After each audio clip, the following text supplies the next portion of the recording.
Why do you believe it's the vaccine, and what has happened when you've tried to get clinical analysis of it or answers? So let me first thank you for having the courage to bring this topic out. I've waited 3 years for this moment. So this is really important to me and thousands of other people just like me. Why do I believe this? It's not a belief, it's a fact. And as soon as I was injured within 15, 20 minutes of my first dose, I had paresthesias with numbness tingling up and down my injected arm that over days spread to my face and my eyes.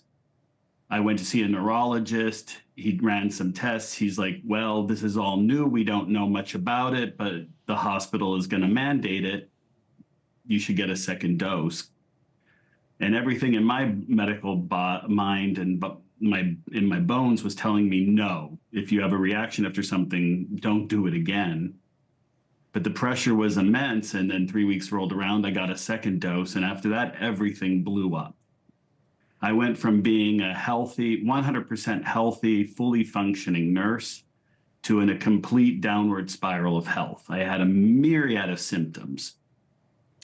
And in the succeeding years, have you gotten any clarity from doctors that, yeah, we are seeing this, or from the drug manufacturer putting out any information about what could happen as a side effect? No, as a research nurse practitioner and somebody who worked on vaccine research, I thought after I was injured, there would be people to help me. I'm like, I'm in New York City. I will have there will be medical people ready to help me. There must be interest to find out what happened or what went wrong with me. I reached out to my political representatives. I reached out to the NIH, the CDC, the FDA. I got no answers. No one wanted to touch it.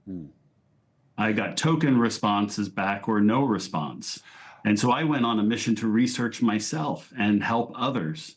What have you found out? And what do you see in your blood work? So I sent, in the early days when I couldn't get answers here at home in America, I sent my blood over to Germany. And I had help with connecting with German scientists. They were more interested to help me than people here in my own country. It's less political there.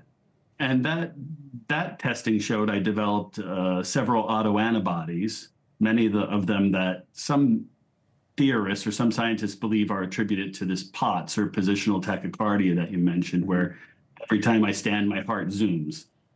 So some of my autoantibodies look similar to people with long COVID, and I never had COVID.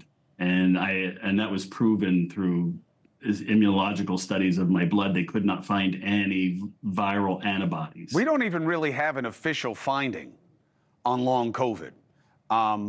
And I know that's weird because I say that I have long COVID, but I only say that I have long COVID because the doctors who are treating me are calling it long COVID, and they say that they're not getting a whole lot of support from the government, because even though we are spending a lot of money in the U.S. On a specific effort to research long COVID, they take a long time. And I think there's really no incentive to get out in front of this because it's just bad PR. Right? I mean, nobody's going to get patted on the back for saying, yeah, Shaun's right.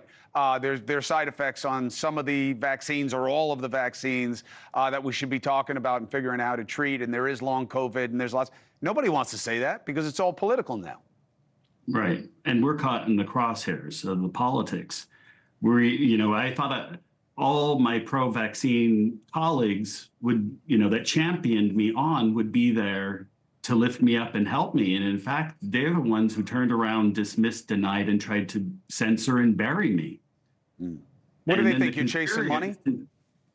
What's that? What do they think? You're chasing money? I think that it's just the taboo around, like you said, about vaccines. They're afraid that by showing my face, I'll drive vaccine hesitancy. But what they don't realize, and what I have come to realize, is that the censorship and the hiding of it is actually fueling vaccine hesitancy. If the government had just said, hey, these are novel vaccines, we don't, there will be reactions, let's just have a program in place to deal with them, set up a fund, obligate the manufacturers to provide help or research, I think the citizens would have appreciated that. Hey, thank you for watching. Please go to newsnationnow.com, newsnationnow.com, and you can find NewsNation on your television provider. And don't forget to click the red subscribe button down below. Then you will get more of NewsNation's fact-driven coverage.